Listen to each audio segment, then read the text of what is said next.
Hello, this is Margarita Monet from Edge of Paradise, and you are listening to the Metal Pit Podcast.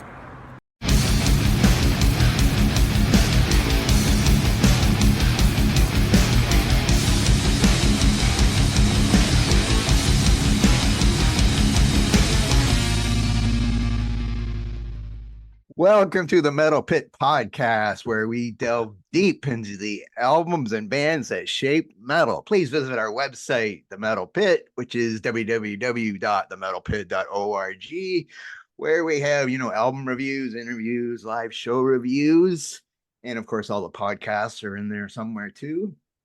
You can follow us on our social medias, Facebook and Instagram at The Metal Pit, and on our YouTube channel, which is youtube.com at the Metal Pit 666. And if you have any comments or suggestions or whatever, email me info@themetalpit.org. I am your host, Blake, and my guest today is one of our writers, Georgina. How are you today? I'm doing swell. Hi, Blake. Hi, everybody. Thanks for joining us. Okay, now a couple weeks ago I did a Fastway album, but I don't really know if they're hair metal. I don't think so. I don't know. I wouldn't call them. So I'm thinking this is our first hair metal album that we've talked about. And we're going to talk about Motley Crue. And we're going to go back to their debut album. But first of all, I think most people probably know who Motley Crue is, even if you hate them. But American heavy metal band formed in Hollywood, California in 1981 by bassist Nikki Sixx, drummer Tommy Lee, guitarist Mick Mars, and Vince Neil joined. I guess he was the last one to join the band. And the band has sold over 100 million albums worldwide, but they probably have no money left because they're still playing today. Yeah. They achieved 7 platinum or multi-platinum albums, 9 top 10 albums on the Billboard chart. And let's see, Dr. Feelgood in 1989 was the only album to reach number 1. And well, let's just ask you, what do you want to say about Motley Crue to start with? When did you first hear Motley Crue? This is their first, we're going to talk about Too Fast for Love, their first album, but when did you first hear Motley Crue? This is the first time I heard Motley Crue, Blake, this album. And I overplayed this album. I think this was back in the schoolyard again. The schoolyard was the huddle for all great music to be, to be recommended and listened to, after school in the schoolyard. Good times. Well, I got into heavy metal in 1982, like with Iron Maiden and stuff. So I don't think I probably heard Shout at the Devil first. It's hard to remember because Motley Crue's not one of my favorite bands or anything like that. So, but I'm kind of thinking because I already heard stuff like Venom and stuff and Slayer and whatever. But I got into hair metal a little bit, but it didn't last too long. I was only into hair metal for a couple of years, and then it's like, oh, I gotta get at it because I just didn't. Because so this album would have came out. We're talking about 1981 debut album, Too Fast for Love. If this album would have came out in 91, I probably wouldn't even have listened to it. I probably would have been like, oh, hair metal. I fucking hate hair metal. I don't want to hear this shit. And there's songs like Come On and Dance on it and fucking Starry Eyes. Give me a fucking break. But anyway, since I did hear this back then, I liked it, and I still don't mind putting it on once in a while. The first two, that's the only albums I listened to by Motley Crue would be the first two, Shout at the Devil and this one. And maybe, Kickstart My Heart's an okay song or whatever, but I just never got into anything else after that, and I just got away from it. But anyway, so we're going to talk about the debut album. Like I said, November, let's see, it was first released independently, I think, on their own label, Leather Records, spelled with a U-R instead of E-R. Yeah. And that was November in 81. And then they signed to Elektra Records, and I guess the following year. So I guess they kind of released in 1982 in that point. The re-release had some different track listing and different order, and it left out one of the songs, Stick to Your Guns. I think it's left off this one. And so we're going to talk about the Elektra one with 9 songs on it. Okay. Before we, oh wait, I had something else. Where is it? Oh, there's so Okay, much to talk about here, Blake. yeah. Oh Well, my we can. God, I if we don't know if really you think want to about do it. it before, during, or after. I don't know. All I know is that this album, I mean, Motley Crue was young and they were out of their minds. There was absolutely no consideration regarding the future because the group members basically didn't give a you know what about anything in the future. And they had this like go for it all attitude, you know, and it set the stage for like this really cool writing style. As we're all gonna like, if you haven't listened to this album, you're definitely you're gonna experience that here. And I mean, they ruined Hollywood in the mid '80s with their basically with their middle finger and their like take no you know what attitude. And it just kind of this album defines like this wild lifestyle of Motley Crue that they probably still have till today. It's all about the booze, right? The drugs, the cars, the gorgeous chicks, and the fact that there's no future. And it's all basically we're living for the moment right here, right now. I just wanted to kind of throw that in there because this is real. Yeah, they were. I guess they were. I don't know who's the first hair metal band that existed, but of course they were influenced by like Aerosmith and Kiss and stuff like that. Right. Like Right. the New York Dolls, if anybody even I don't knows them, but you'll know them, I suppose. Yeah, I do. But yeah, they're of course they were bad boys, and they still are, I guess. Like you say, I'm surprised they're all still alive.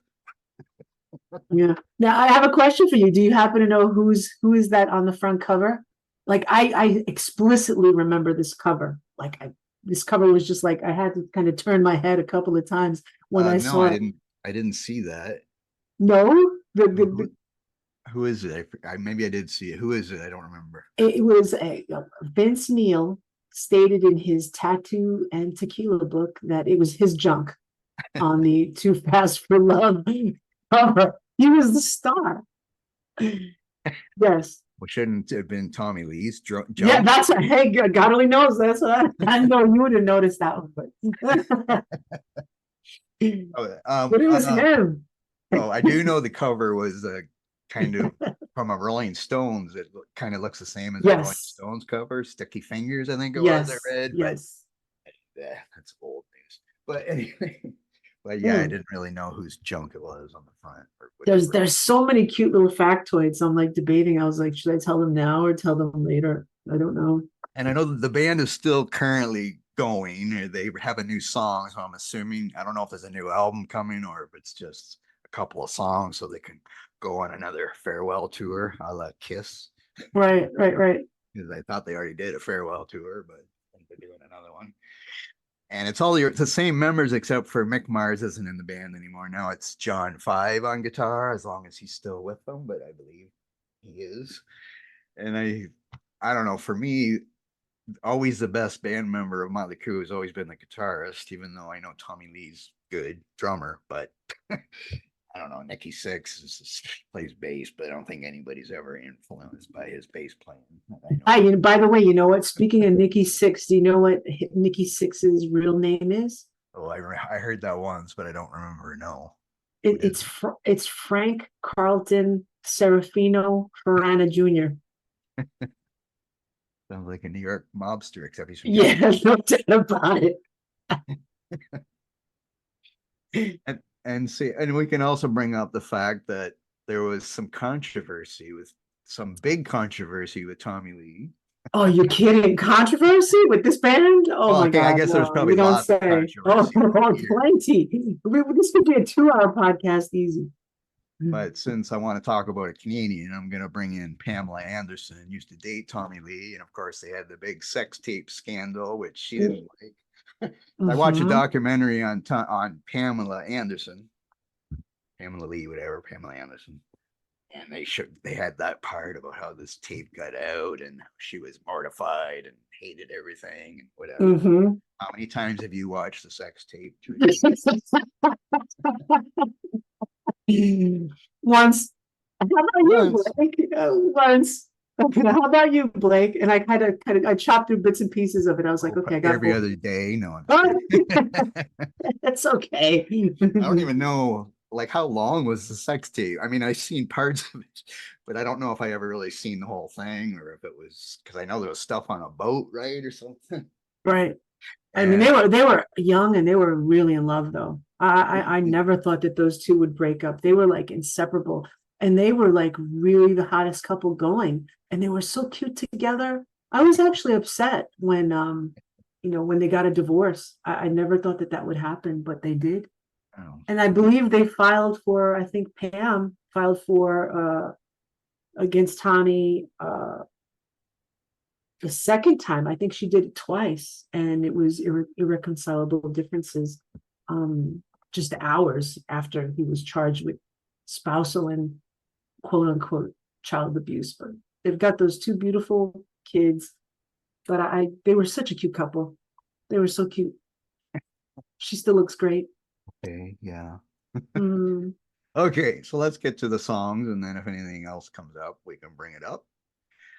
And we start the album off with wait, is there anything else I had to say? No, I already said everything else. Yes, we're ready. Okay, Live Wire is the first song. Do you like Live Wire? What do you think I'm gonna say? I think Live Wire is an absolute banger, and it's a great way to start an album from like this thunderous drum beat that like sets the tone for this whole entire album to Vince Neil's like he's gritty and these like really cool, powerful vocals, and you got the guitar riffs that are awesome. And there's some suggestive lyrics in here showing us that Motley Crue's got this dangerous and adventurous side for sure. And this separates them from the rest of the hair metal bands and it sets the mood for the rest of the album. Love this song. Well, this is probably my favorite Motley Crue song ever, Ever? probably this Wow, one. yeah. I think I like this one. And of course, this being their first album, it's not overproduced like the other albums were after, and they weren't just trying to sing songs for girls, even though some of these songs could be just for girls. But Mm-hmm. there wasn't as many ballads as they did later. There's still a couple slow ones on here, but it was more raw and a little heavier, maybe than what we get later on and stuff like that. So that's probably why I like it better, and I could still go back and listen to it, even the kind of cheesy songs that we'll get to. Yeah, Motley It's Crue's a okay, lot of like I fun. said, it's okay because I listened to it in 80 whatever 3 or 2 or whatever it might have been. I listened to it, but anyway, but yeah, that's a great song, and it was a great way to start the album. And of course, we had I don't know if Tommy Lee rented a cowbell specifically for this album, but we hear the cowbell near the end of the song. Yeah. And then when you start the next song, Come On and Dance, we get some more cowbell. And I was always great at playing air cowbell when I would listen to this album. But anyway, what do you think of Come On and Dance?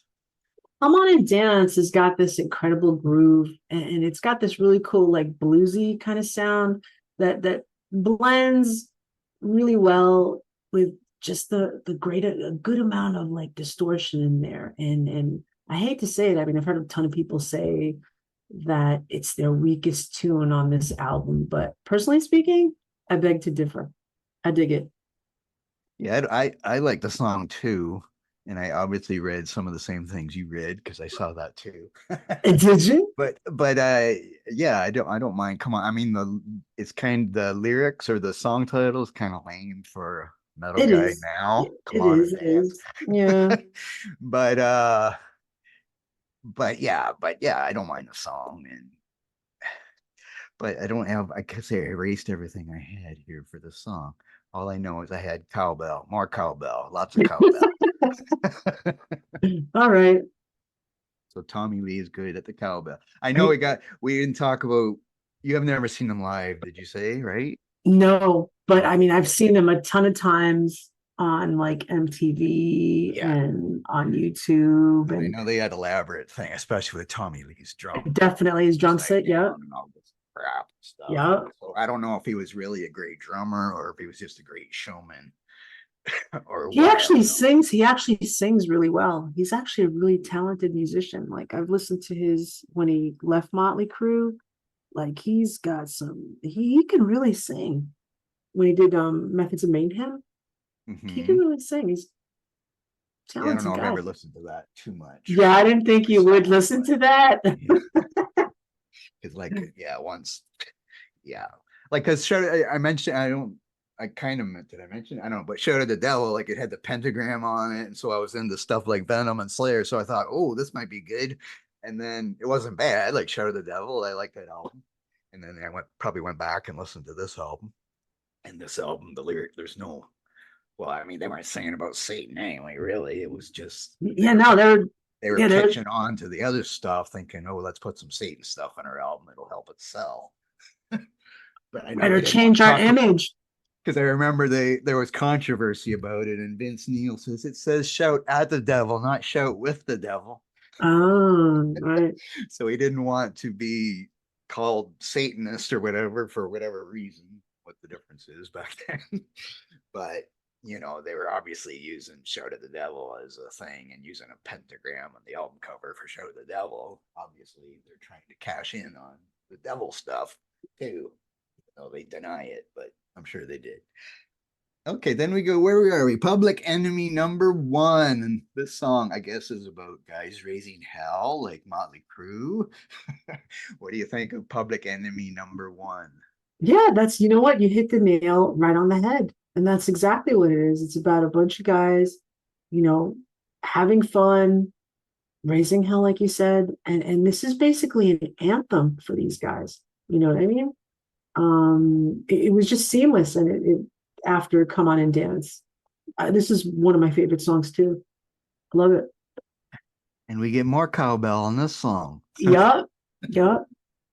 I think he must have rented it for the album and he had to give it back after, so he wanted to make sure he used it and got the money's worth out of it. That's a drum thing. But probably, yeah, it's got your sing along lyrics, and yeah, you said it's like the anthem of Motley Crue and their like life story in one song. I don't know if they're Public Enemy number one. I guess they are to women's parents or women's dads Yeah. and things like that. I suppose I wonder why. probably bars that they skipped out on their bills and crap like that. Anyway, then we go to another lame titled song, Merry Go Round. But I actually Yeah. like the song. But just looking back now, I'm thinking Merry Go Round, what a cheesy name for a song. And even some of the way the song is, it's still some of it's even cheesy. Merry Go Round and Round. And of course, the chorus of the song is saying Merry Go Round and Round like 12 times in a row. You think they could have thought of something else to put in there for the chorus, but that's the chorus. And they do it two or three times. But anyway, it was their first album. They were young, so I guess their lyric writing wasn't the top of their thing. So how do you like "Merry Go Round"? Well, it's about how it feels like to be drunk, right? That's what I got it. Which was basically Motley Crue's MO. Well, if you do it every day, yeah. Well, that's what these guys were doing, no doubt about it. Bottle of Jack and cigarettes, and that's okay. You're rock star. You're living and breathing rock star material. I mean, it was enjoyable. I loved it, even if it doesn't stand out like the other two. The other few songs. And Mars's solo kind of took the song to a whole new level. Good stuff. Like, Well, I think I mentioned this before, but Mick Mars, like I think his guitar work is one of the best things about the album. I think he was the best musician at the time in the group. Like Vince Neil was just, it's his first album singing, obviously, for that I know of anyway. But I think Mick Mars kind of stands out as the best, and he was probably also the oldest too, right? I think he was the oldest. and the most quiet. Like you didn't hear him. He was like a house mouse in the corner. It's like he was the Yeah, quietest one in the band. he was sitting on a couch while everybody else was in orgies, probably. Yeah, no doubt about it. He was outside. Well, he might have joined in. I don't know. I didn't watch those documentaries on Motley Crue. Okay, anyway, then we wait. Where are we? I'm just in Merry Go Round. Then we go to Take Me to the Top, and again they do the same thing with the chorus. They just say "Take me to the top" over and over again. Mm-hmm. Bugs the hell out of me. But anyway, I still don't mind the song. What do you think of "Take Me to the Top"? You know what? Speaking of that was like one of the catchiest choruses ever. Where after I heard this album, I think it kind of resonated in my mind. I was like walking around and I kept on hearing the lyrics in the back of my head. Take me to the top. I was like, oh my God. I was like, this thing is like, I've been brainwashed. I've been brainwashed. But it has some really great drumming in this song. Probably, I think, one of the best that Tommy Lee's done on the whole album. And then you've got like this epic guitar riff, and then that chorus just kind of gets you. And it's just pure gold. And I think the song stands out as cheesy as it you might think it is. Oh, That's Motley Crue. You gotta yeah. love it. What's the song about? I didn't pay attention. You know, "Take Me to the Top." Take me to the top. Is It's that about I sex? Okay, never. I mean, yeah, well, you could, interpret it in many different ways, but I think it's just basically them trying to kind of make it big. Take Yes. me to the top. Then we go to this song. Some guys would say this song is about you, Georgina. Oh, is it? Piece of your piece of your action. Everybody's trying to get a piece of your Oh action. my God, heck no, send me an email, go away. Well, in this song, Message piece of me for your action. Georgina's Oh email. my God. Yeah, message, that's right. Message Blake. Message Blake. This is, I mean, it makes your mind wander all over the place. Like you said, like what is Vince suggesting here? Piece of what action? What is he referring to? But I think we all kind of subliminally we know what he's kind of inferring to. And I think this is one of the most heaviest songs on this album, to me at least. And it's like the epitome of 80s rock and roll at its finest. And it's absolutely magnificent. Well, the opening, well, after some oh yeah stuff, Yeah. but Yeah. he says, "I want you, I need you, I want you to be mine tonight. You need Yeah. me, tease me, whatever." So yeah, I think it's about sex. Yeah, there's a lot of suggestive stuff here. He's not playing games. But then he does say, "Use you up, throw you away," and there you go. Yeah, yeah, yeah. That's not very nice. Anyway. But yes, I agree. It is one of the heaviest songs on the album. It's probably the most, well, live wire. It's probably the most metal songs on the album. That Yeah.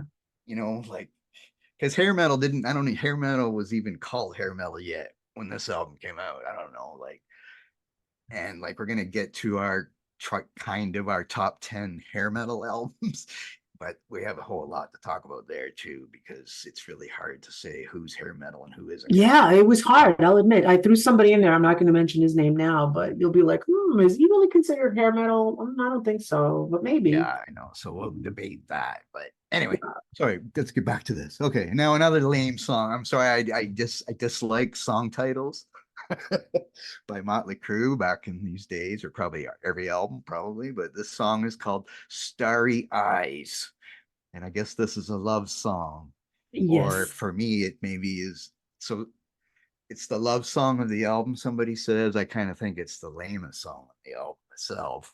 Ouch. I don't think I like this one at all, do I? Yeah, you probably love it though. You're a girl. Yeah, it's a love song. It's a love song. I mean, it still packs a punch, right? It's a bit mysterious and perverse. Then again, this is a Motley Crue album, right? So we don't expect anything less. And it's got this infectious hook, and then you've got this cool, addictive rhythm, and the guitar work again. It's a gem.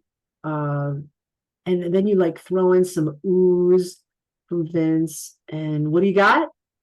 Sex, drugs, and rock and roll. There you go. I Yeah, dug the it. touching lyrics like she'll hold you like a man's meant to be held. Oh, that is so sweet. Yeah. Aw. Aw. I don't like, yeah, okay. You don't hear that. You don't hear that on Slayer. No, you don't. You do not. And that's okay. And okay, what is this? Okay, yes. Then we go to the title track, "Too Fast for Love." And I was gonna say this song's about you too, Georgina. Oh my Probably. God, no. Yeah. Well, my favorite first line of any song, living on a jet, making love to someone else's dream. Wow. Right? Why is that such a catchy line to me? I mean, the title of the song is is also it's a lot of fun. You got a little bit of punk edge in here also.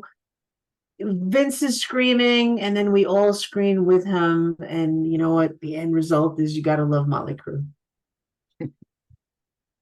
Yes, it is a punkish kind of a song and probably Yes. inspired by, New York Dolls and things like that I mentioned before. Oh, big time. And Vince screams a lot on this one, and it's kind of a heavy one and a fast one too. And I don't really like, even though you said the first lyrics, but before the lyrics, of course, we had "Oh no, oh no, ooh no, ooh no," whatever. Fuck, I don't know what that And then we finish off the album, the original album, which is the one we're doing. Well, not the original, I guess, but the released by Elektra. And it ends with another ballad called "On with the Show," but not a love ballad, but a death ballad. Can we say that? Because I guess it's about the death of a friend. I'm not sure if it's a Yes. true story. Do you Yes. know this? You can go on. Yes. Yes. No, I read that as well, that it was a death of a friend. I mean, it's a beautiful song, and it's a nice way to kind of end things and wind things down. You know, it was a perfect end to a perfect original album with this ballad-like sound that again features some really beautiful guitar work and some of Neil's best vocals on the album. And as you mentioned, it's about the death of a friend, and there's also some really good hooks in there too as well. Yeah. Now, there was in some documentary or some, I don't know what I was watching. Maybe it was a stupid show that was on Netflix. Who's I'm not sure if it was called Dirt or if it was about, I don't know. But there were people playing Motley Crue characters and supposedly doing their biography. But there was a part where Vince Neil was in a car with somebody, and I think he was drinking and driving, and his friend got killed. That's not this one, is it? This friend for this song? Because I don't know when this happened because I thought they said something about they wrote a song about it. I thought it could have been a guy from Hanoi Rocks, possibly, or Mm-hmm. but I don't remember the names and I didn't look all that stuff up. But I didn't know if that was what this song was about or not. But anyway, yeah, I did. I'm not a as I've said many times, I'm not a big ballad guy, but I'd rather listen to Merry Go Round than this one. But anyway, it's a good it's a good album uh for like I say, all these maybe not all well, we're gonna get to these lists, but most of this hair metal stuff, like I said, I stopped listening to it, but now it's whatever 30, 40 years later. Right. Go back and still listen to the first two Motley Crue albums and the other ones we're gonna talk about. And I don't mind it, but if like I say, if it would have came out in like 1991, I never would have listened to any of this hair metal. Probably, I probably just would have said no. I like thrash metal. That was my thing. Was mostly thrash metal, whatever. That's what I liked, and so it's like, oh, I can't listen to hair metal anymore. That's bad. It's embarrassing or whatever. But I can look back now since I'm old and still appreciate some of these albums and that album. And I would give Too Fast for Love 9 out of 10. What would you give it? I'm gonna give it a 9 as well. I'm right behind you on that.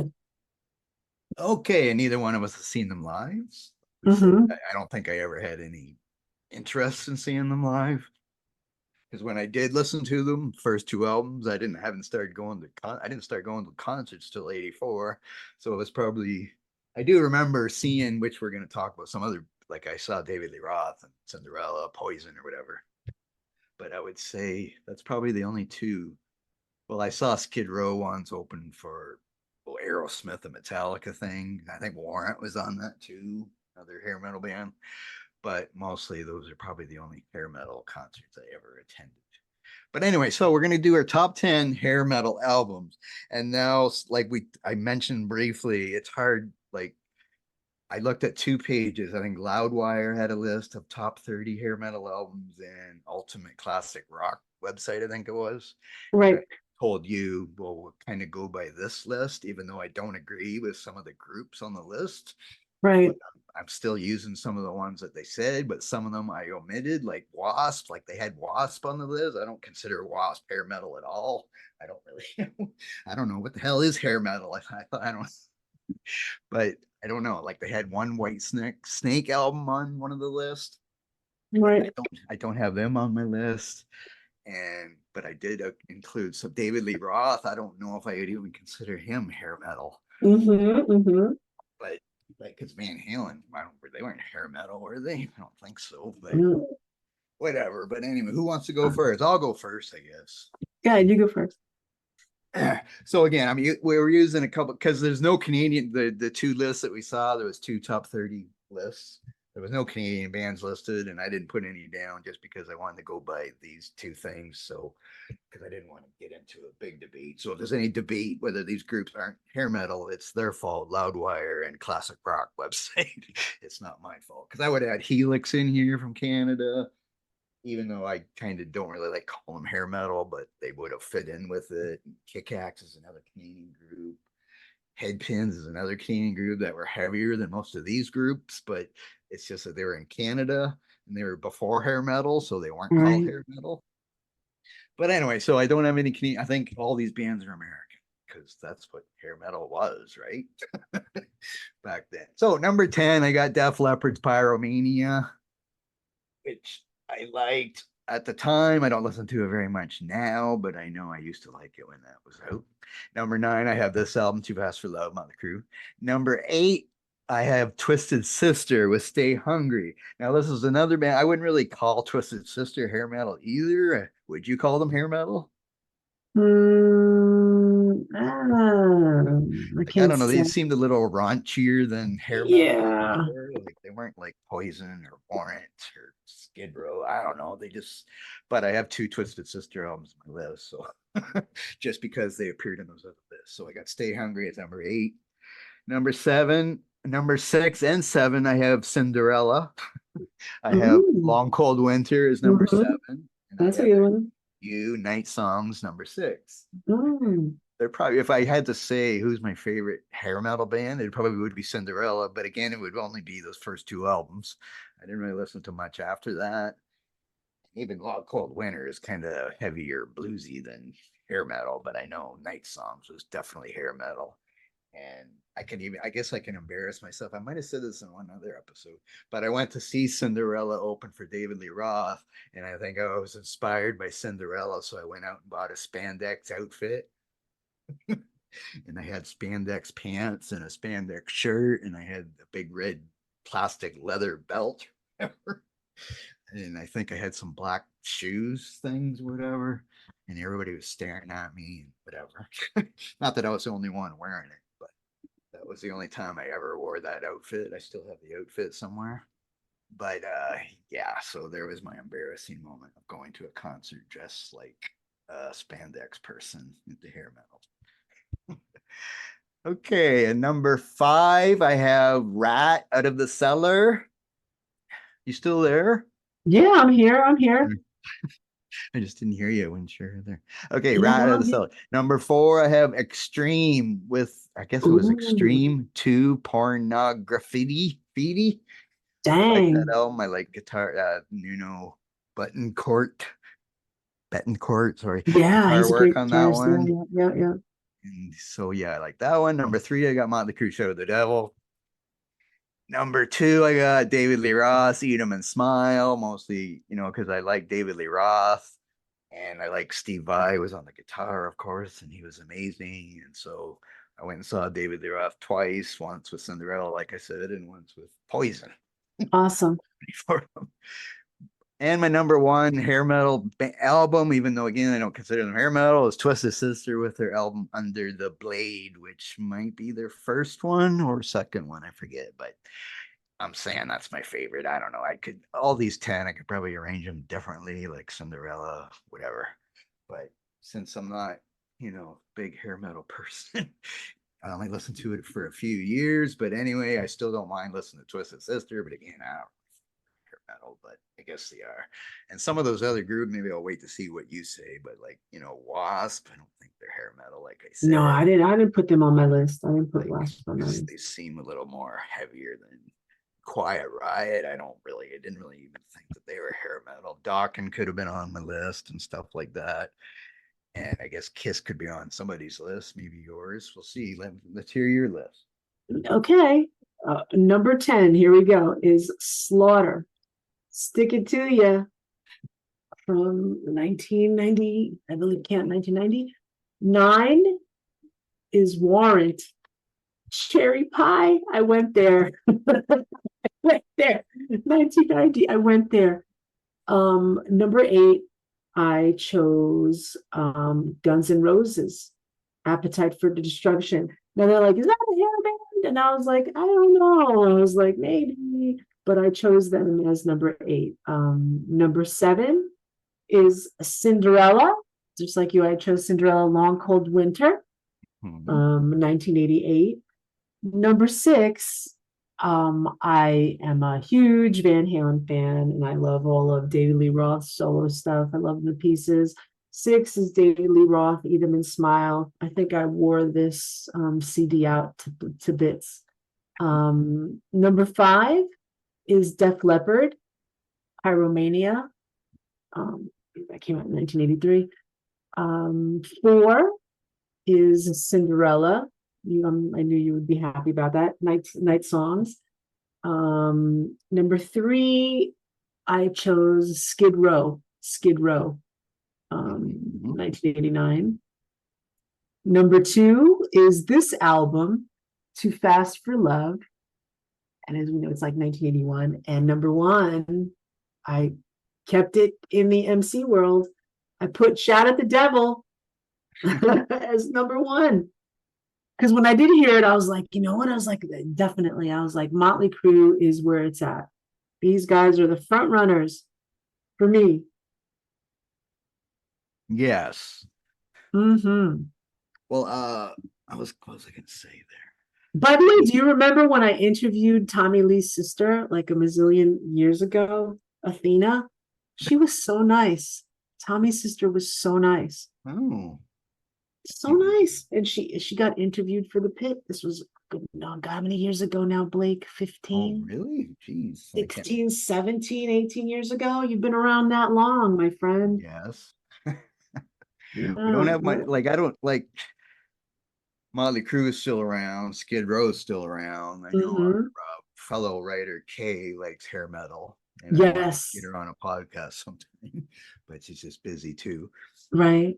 Sebastian Bach has a new album coming out, so we're hoping to get her to review it if we can get a pre-ordered pre-copy of it. But yeah, I wouldn't listen to it. Well, I mean, I don't listen to much new music as it is. But if any of these groups come out with a new album, I probably wouldn't listen to it anyway. Like even if Twisted Sister came back together or something. I mean, I did listen to D. Snyder at a couple solo albums. I listened to that. But it was more heavier than hair metal, that's for sure. I think. But yeah, like I say, my hair metal days was 2 or 3 years of listening to it, and then it was like, oh, I can't listen to this anymore. This ain't heavy metal. This is fucking for girls. This stuff, or whatever. It's fun. It's fun. By the way, did you get to read Tommy Lee's memoir? He wrote that book, Tommyland? No. Oh, you got to read this. Like his, you know what is talking basically. He's talking with his lower nether regions. But you know what? He shared a lot about his marriages and, going to prison and all these scandals. And of course, he chatted about his sex tape with the beautiful Pamela Anderson. But there were also some, very tender and emotional things that he shared about his relationship with his family and some of the tragic things that happened both privately and publicly in his life. And hearing some of the things I, had seen on the news from his point of view was very interesting. And I felt that he came across very, genuine and honest.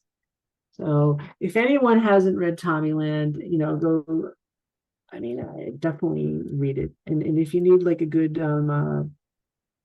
coffee book, Blake, pick it up. It's good stuff. Okay. I have a quiz for you while you're there. Okay. And when we were talking about it, who do you think is the richest Motley Crue member? The richest? The richest out of all of them now. Well, probably him. Yeah, it is. You're right. It's Tommy Lee. He's worth $70 million. I read that today. Oh. And I was like, yeah, mad money. Homeboy's got mad money.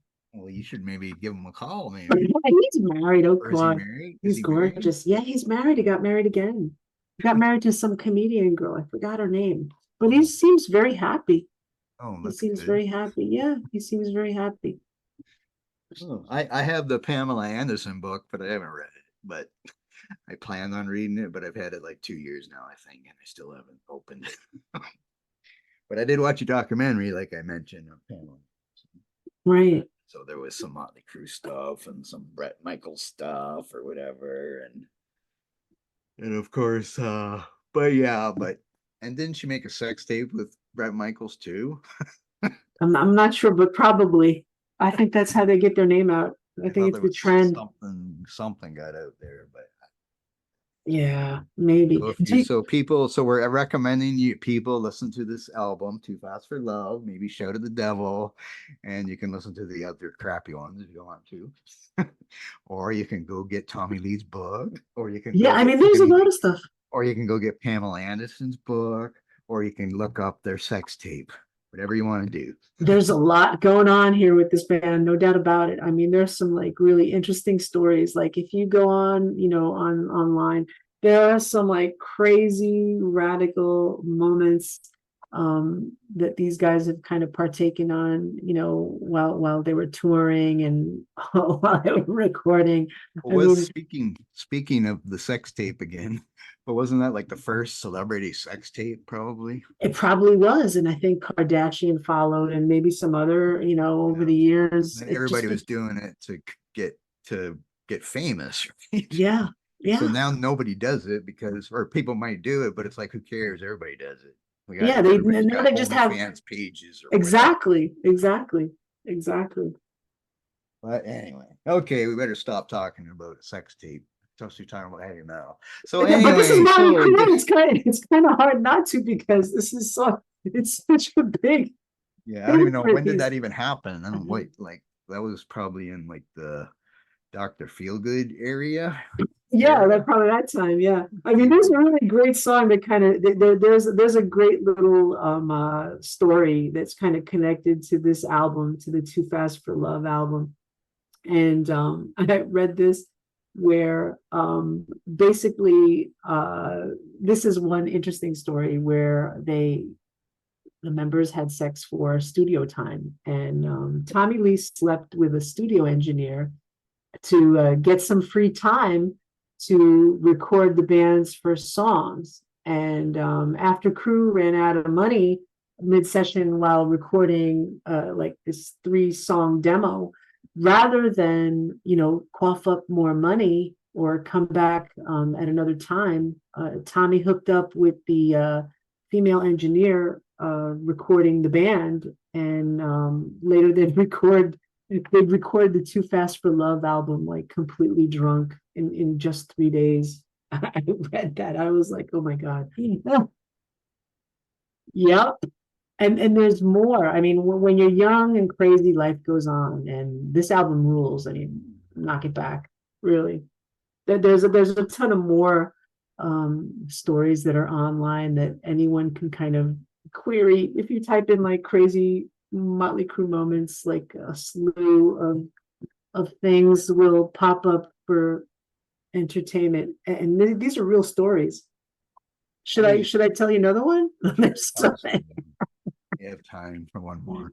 Okay. I think a lot of people have heard this one. It was basically the hygiene, like there was a wager Tommy Lee and Nikki, they once had a bet to see who could go the longest without showering and still basically hook up with gorgeous groupies, right? So after a few weeks of leather pants and sweating on stage, and even the most ardent of groupies couldn't be blamed after getting to waist level with six, and becoming overcome with nausea and vomiting and spaghetti up all over his junk, and one hopes that it helped mask the smell. But that's one story. There's so many other ones. Oh my God, it's really, really hilarious. Okay, well, we probably should end it on that story, I think. Yeah, there's so many more notorious ones that are probably that are actually much worse. It's not rock and roll, heavy metal, or whatever. It's not like that anymore, really. I don't think. I mean, people do drugs, of course, and get drunk, but it's not the same way it was back in California in the 80s, and all this stuff was going on. Like, I don't even know if the groupies even still exist. I don't know. Even know, but anyway, so yeah, okay, I'm gonna do you have anything else? There were groupies for the metal pit. What are you talking about? Well, I guess the metal pit can have groupies. I don't know. Yeah. Everything's changed. But anyway, okay. Yes. Well, thanks, Georgina, for joining me. My pleasure as always, Blake. And thanks everyone for listening. And we will talk to you again next week. Goodbye. Bye, everybody.